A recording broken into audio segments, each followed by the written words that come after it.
মোটামুটি হয়েছে। আর কোনো রকম পরিচর্যা ছাড়া যা হয়েছে অনেক মাছের ঝাঁক। হ্যাঁ, সকাল সকাল দয়াপুর বাজারে এসেছি। আমাদের ব্রিজের ওখানে যে কাজ হচ্ছে, মিস্ত্রিরা কিছু জিনিসপত্র নিয়ে যেতে বললেন, তো সেই মতো বাজারে এসে সেগুলো নিলাম। ওদের জন্য একটু হালকা টিফিন নিলাম। তারপরে কানুদার দোকানে এসে বসলাম। কানুদার দুদিন পরে সোনারপুর থেকে ফিরেছেন আজকে সকালবেলা। বাড়িতে গিয়ে ফ্রেশ হয়ে দোকান খুলেছেন। সোনারপুর টু দয়াপুর ডেলি প্যাসেঞ্জারি করতে পারলে ভালো হতো। ডেইলি প্যাসেঞ্জারি করার মতো এই দোকান বন্ধ করে যদি সোনারপুর চলে যেতে, আবার সকালবেলা এখানে ব্রিজটা হয়ে গেলে তাই হয়তো। হ্যাঁ, কি এমন বেশি দূরত্ব না তো, শুধু নদীটা বাঁধা। হ্যাঁ, এখন পথগুলো ভালো, এখন গাড়িটাও যোগাযোগ ব্যবস্থাটা ভালো বলেই একদম 5:30টা ট্রেন ধরেছি, 8টার ভিতরে পাখিরালয় চলে এসেছি। তাহলে ওদিকে সব কুশলে আছে তো? মোটামুটি আছে। ছেলেটার পরীক্ষা, ছেলেটা কানুদা বসার মতো উপায় নেই, মিস্ত্রিরা কাজ করছে, যাই দেখি। এখানে চলে আসলাম কাজের এখানে। তো খুচরো কিছু মালপত্র ছিল, সেগুলো নিয়ে এসেছি। 3টে রড নিয়ে আসতে হবে, সেটা তো আমি আর আনতে পারিনি। ভ্যান বলে দিলাম, ভ্যানে মালপত্র আসবে, আর আগামীকাল ঢালাইটা ফেলবে ওরা বলছে। তো দেখা যাক কতক্ষণ পরে আমাদের যে ভ্যান রয়েছে ও কতক্ষণ পরে দেখি মাল দিয়ে যায়। এখানে মোটামুটি কাঠ মারার কাজটা আর কিছুক্ষণের মধ্যে শেষ হয়ে যাবে।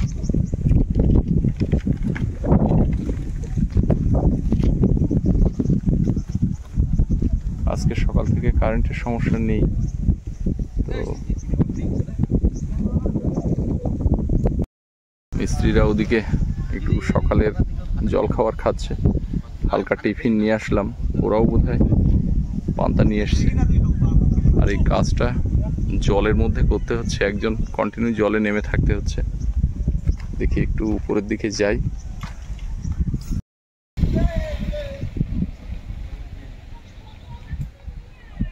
নিচে জল, এই উপর দিয়ে কাজ হচ্ছে। এর উপরে উঠতেও তো ভয় পাচ্ছি, কোথায় পেরেক মারা, কোথায় কি মারা জানি না।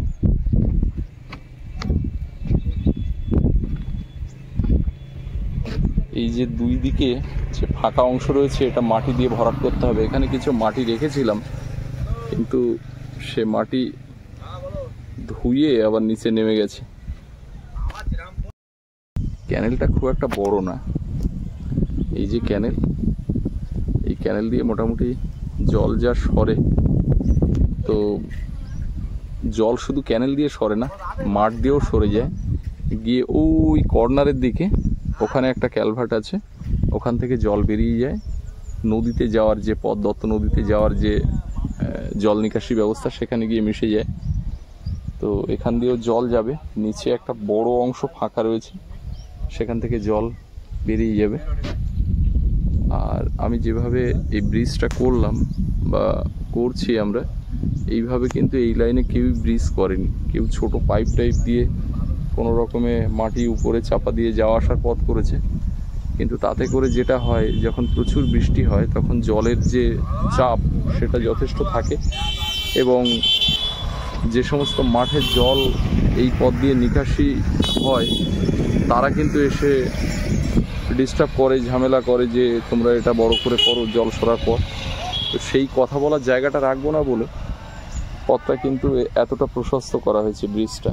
এই নিচে জল সরাসরি ব্যবস্থাটা একেবারে ঢালাও করে রাখলাম। ব্রিজের উপর থেকে জায়গার উপরটা আরও বেশি দেখা যাচ্ছে ভালো মতো, রাস্তার উপরে যতটা দেখা যায়। ভালোই কুয়াশা আছে, দেখুন সামনে যে ধানের ক্ষেত, তার ওধারে একটা কুয়াশায় ঢাকা গ্রাম মনে হচ্ছে। কুয়াশা পড়ছে, গতকাল থেকে শীতও পড়ছে, মোটামুটি হালকা একটা শীতের আমেজ পাওয়া যাচ্ছে। আর এই ক্যানেলে এই যে ঘাস দাম হয়ে রয়েছে, এর ভিতরে কিন্তু মাছও আছে। অনেকে মাছ ধরেছে এই দাম তুলে তুলে, আবার দাম তুলে এক জায়গাতে দাম দিয়ে রেখেছে, ছাঁকনি জাল দিয়ে এই দাম গলিয়ে অনেকে মাছ টাছ ধরে এখানে। তো যাই হোক, ওই প্রক্রিয়াটা এখানে আসার পরে মা যখন আসবে তখন ওটা চালু হবে নিশ্চয়ই। এখানে মা বলছিল এখানে আটল পাততে হবে, এই করতে হবে, সেই করতে হবে। মা যেখানে যায় মোটামুটি মাছ ধরার ব্যবস্থা করে নেয়। এর উপর থেকে এবার নিচের দিকে যাই, দেখি। এর উপরে তো হাঁটতেও ভয় করছে। অনুপটা বাইরের রাজ্যে কাজ করতে গেছিল, এসছে। ওকে ফোন করলাম, বললো আমি সাতজেলিয়া বাজারে আছি, কিছুক্ষণ পরে যাচ্ছি, দেখি কখন আসে। কোত্থেকে আসছে? এই সাতজেলিয়া বাজারে গিয়েছিলাম একটু, এক বন্ধু ফোন করেছিল, বহুদিন দেখা হয় না। আচ্ছা। আর এই ডিপ টিউবওয়েলের জলটা আনতে গিয়েছিলাম সেই আমাদের টিবলিঘেরি থেকে। হ্যাঁ, কারণ আমি খুব গ্যাসে ভুগছিলাম। আমাদের দিকে জলটা ঠিক সুইটেবল হচ্ছে না আমার, পানীয় জলটা, যার জন্য গ্যাসে ভুগছিলাম। সেই নোনা কলের জল এটা? হ্যাঁ, এই ডিপ টিউবওয়েলের জলটা মানে আমাকে ডাক্তারখানা যেতেই হচ্ছে না 2 মাস। এই জলটা কিন্তু বহু দূর থেকে লোক নিয়ে যায়, সে 12 নম্বর দিক থেকেও লোক। জলের আরেক নাম জীবন, সেটা এখন উপলব্ধি করলাম। এই আমরা যে জল খাচ্ছি এটা সম্পূর্ণ বিষ, মানে পানীয় বহির্ভূত, পানীয় জল ভিন্ন। আরে যে জলটা আসছে ওই জলটাই পাইপ লাইন কোথাও ফেটে আছে, সাপ ব্যাং ঢুকে আছে, এগুলো পরিষ্কার হয় না। হ্যাঁ, কোন রকম পরিষ্কার হয় না। তুমি তাহলে জল নিয়ে বাড়ি যাও। এখানে নতুন বাড়ির কাজ শুরু হয়েছে না, এই ব্রিজের কাজটা হচ্ছে, নতুন বাড়ির কাজ শুরু হবে। আগে ব্রিজটা যাওয়া আসার পথটা না ক্লিয়ার হলে ওটা হচ্ছে না। এই কালকে এটা ঢালাই হবে। হ্যাঁ, কালকে একবার একটু পাক মেরে যেও। কটার দিকে?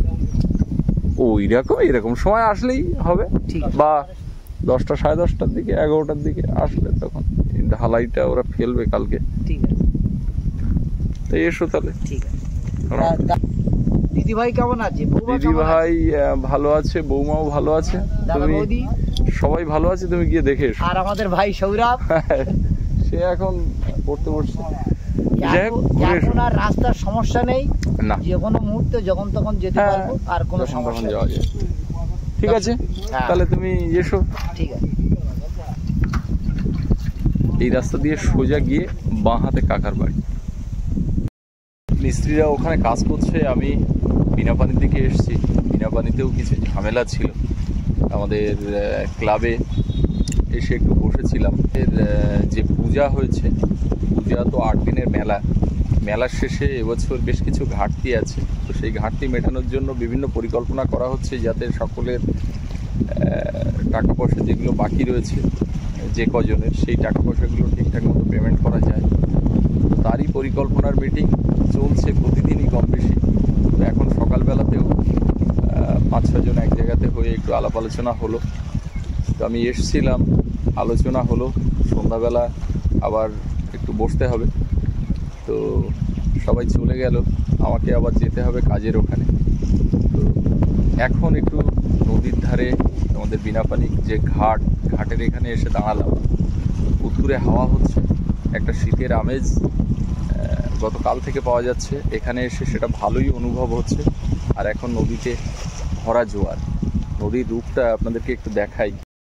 নদীতে ঢেউ হচ্ছে, এদিকে পাটা জাল তোলা আছে, আর ঘাটের শেষ মাথা জলের তলায়।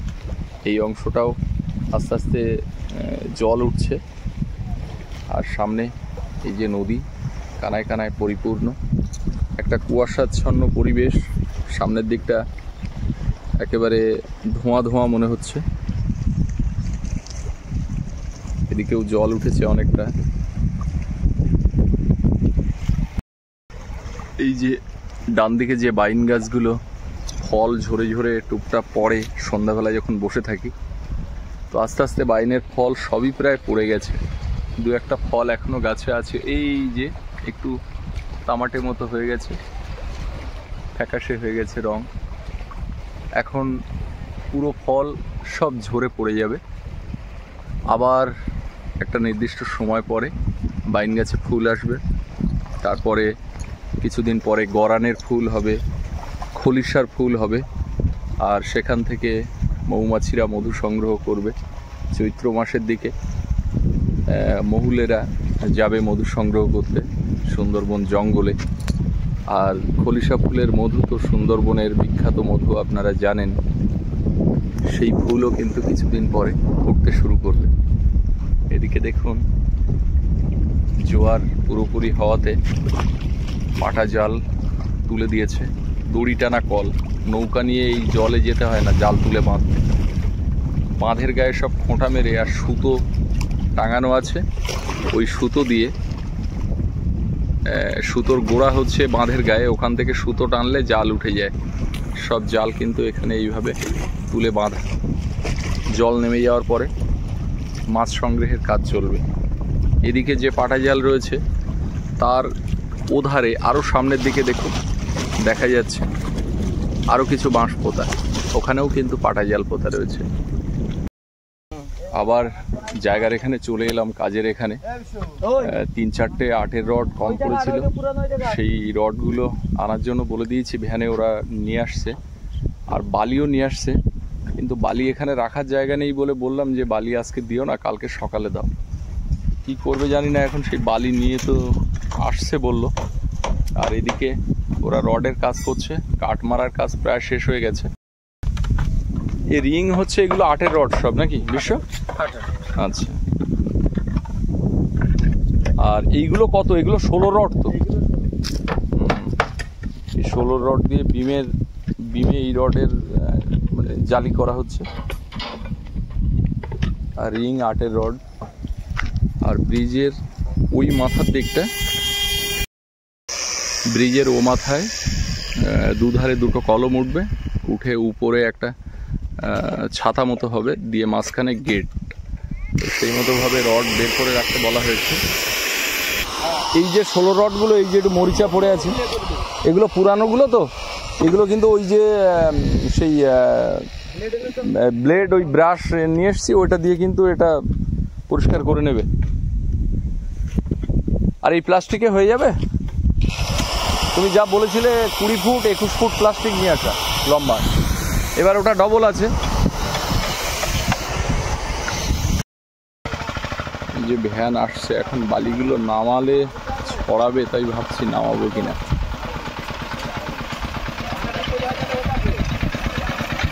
এও বাল দাঁড়া, এখানে দাঁড়া দেখি।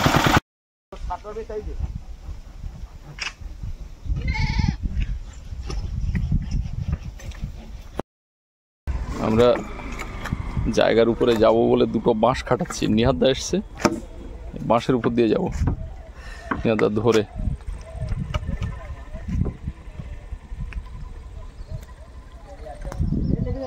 আস্তে, এ কোনটা খারাপ? তুই এই বাসে ভাগ্যিস পা দেওনি বাবা, সামান্য একটুখানি পা লেগেছে এই বাসটাতে।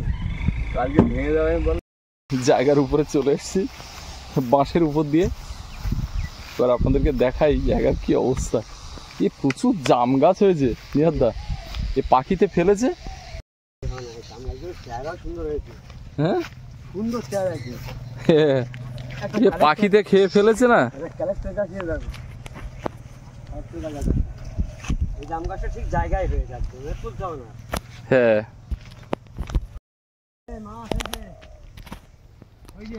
এ মাছ উঠছে, দাঁড়াও একটু খেয়াল করো তো। এদিকে নারকেল গাছটা একটু হেলে আছে, আর এই বড় নারকেল গাছটা তো ভালো মতোই হেলে আছে যা দেখতে পাচ্ছি।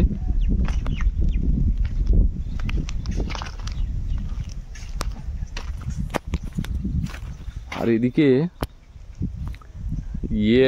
ডাল গাছ লাগানো হয়েছিল, একটু পোকা লেগে আছে। চাতাল পুরো মাটি একদম পুরো বসে সুন্দর হয়ে গেছে। ডাল হয়েছে, ডাল পেকেছে দেখতে পাচ্ছি। এই নারকেল গাছটা কাত হয়ে গেছে।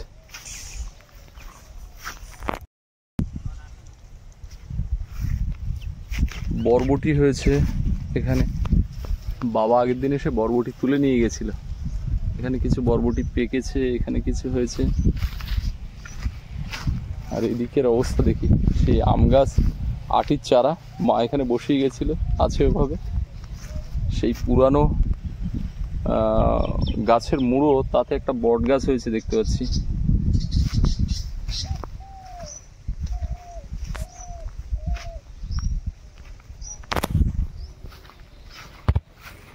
আর এখানে দূর্বা ঘাসে ভরে আছে। আম গাছগুলো এই চেহারা হয়েছে। আর পুকুরের জলটা পুরো নীল জল, একদম সুইমিং পুলের জলের মতো হয়ে আছে, সমুদ্রের জলের মতো নীল। জল কষ হয়ে গেছে বুঝলে নিহাদদা। আসলে বাইরের জলটা তো ঢোকানো হয়নি। আরে এখানে একটা পাইপ দেওয়া ছিল, কিন্তু এই পাড় তো 15 ফুট চওড়া, 10 ফুটে একটা পাইপ দেওয়া, আর পাইপের মাথাটা মাটি পড়ার পরে ঢেকে যাওয়াতে আর সেইভাবে কিছু করা গেল না। আর সবচেয়ে বড় সমস্যা ব্রিজটা না হওয়াতে এখানে আসা যাওয়া করা যায়নি। তো আমাদের ধান কিন্তু ফুলে বের হয়েছে, নিয়ে তো ধানের কি রেজাল্ট বুঝতে পারছো, আসা হয়নি তো সেই রোয়ার পরে হবে। অলরেডি ধান তো হয়ে যা হওয়ার তো হয়েই গেছে। ধান কি মনে হচ্ছে মোটামুটি ঠিক আছে? মোটামুটি হয়েছে। আর কোন রকম পরিচর্যা ছাড়া যা হয়েছে অনেক অনেক মানে ভালোই হয়েছে, কিন্তু এইভাবে পড়েই থাকতো। হ্যাঁ, এই যে অংশটা দেখতে পাচ্ছেন, এই একটু সাদাটের মতো, এই অংশটা আমাদের চাষ করা 10 কাঠা।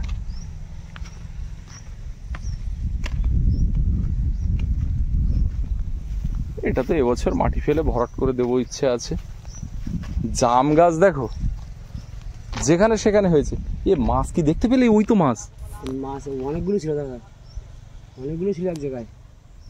বেশ কিছু মাছ মরে গেছিল, বড় হয়েছে মনে হচ্ছে ওগুলো। হ্যাঁ অনেক বড়। হ্যাঁ ওই যে যাচ্ছে, কি মাছ এগুলো? ওই তেলাপিয়া। তেলাপিয়াই তো, কোনো প্রিয়া। ওই যে মাছ, ওই দেখুন, ওই যে মাছ। হ্যাঁ এই ওই একটা বড় ঝাঁক। তাহলে কিছু মাছ বেঁচে ছিল বুঝলে। আর এই জলে এই মাছটাই ভালো হয়। এবার কিছু তেলাপিয়া দিতে হবে। এই দেখুন মাছের ঝাঁক। হ্যাঁ, আর আমার মা বলে মাছ সব মরে গেছে। কি সুন্দর দেখাচ্ছে না এই জলে। জলের কালারটা একদম পুরো সুইমিং পুলের জল। হ্যাঁ,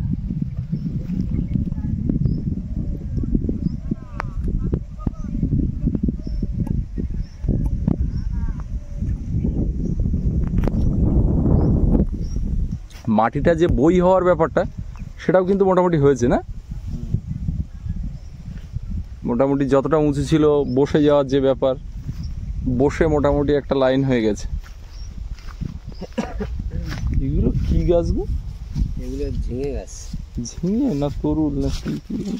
কিছু হবে হয়নি, মানে হয়নি। আর মা আনারস গাছগুলো লাগিয়ে দিয়ে গেছিল। এই তরুল গাছ, তরুল গাছ, তরুল গাছ মানে যেটা ধুঁদুল বলে। আনারস গুলো এইভাবে আছে, মরে জোরে যে কটা বেঁচে থাকে। হ্যাঁ হ্যাঁ মোটামুটি লেগে গেছে। আর আমরা গরমের সময় এই যে গাছের তলাতে বসতাম। এ মাঠে কিন্তু জল নেই নিহাতা, জল পুরো শুকনো।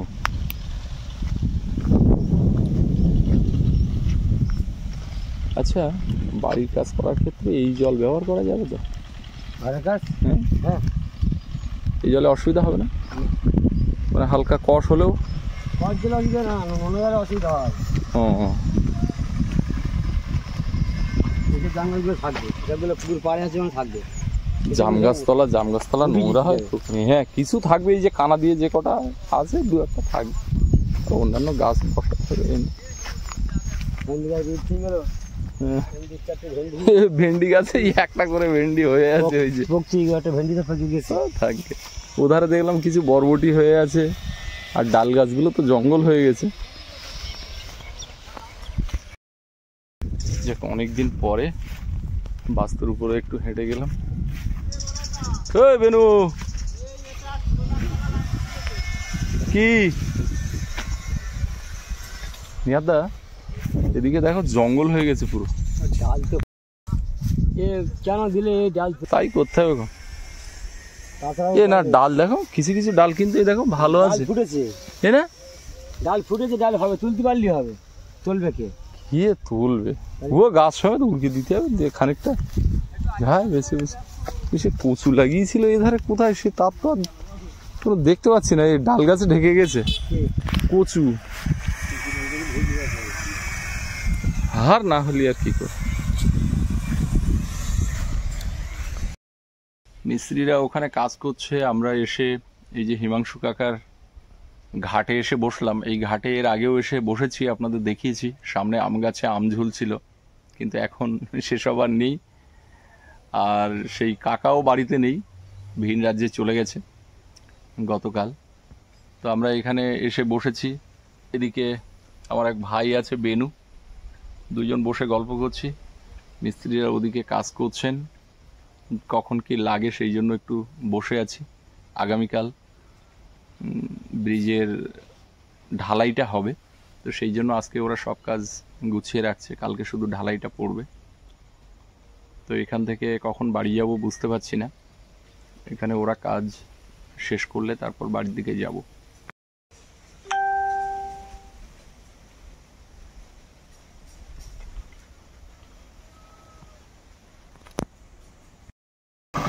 এই বালি যেগুলো নিয়ে এসছে, বালি বস্তায় বস্তায় করে এখানে রাখা হবে, কারণ বালি ঢেলে রাখলে সেই প্রথম কাজের সময়কার বালি নষ্ট হয়ে গেছে। পাথর কিছু আছে এখানে, আর এইগুলো বস্তায় বস্তায় রেখে দেওয়া হবে। এদিকে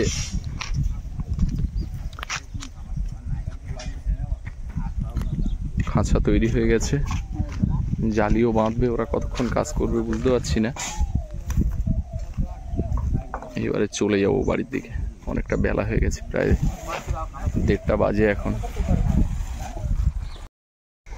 বাড়িতে চলে এলাম, গাড়িটা ডাইনিংয়ের দিকে রেখে এবারে ও মাথার দিকে যাব। স্নান দান হয়নি, রান্না বান্না হয়েছে কিনা তাও বুঝতে পারছি না।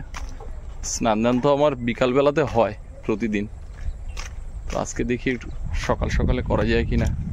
ওয়েদার চেঞ্জ হচ্ছে, এমনি ঠান্ডা লেগে রয়েছে। কারেন্ট চলে যাচ্ছে কয়েক ঘন্টা ধরে, মিস্ত্রিদের কাজ করতে অসুবিধা হচ্ছে।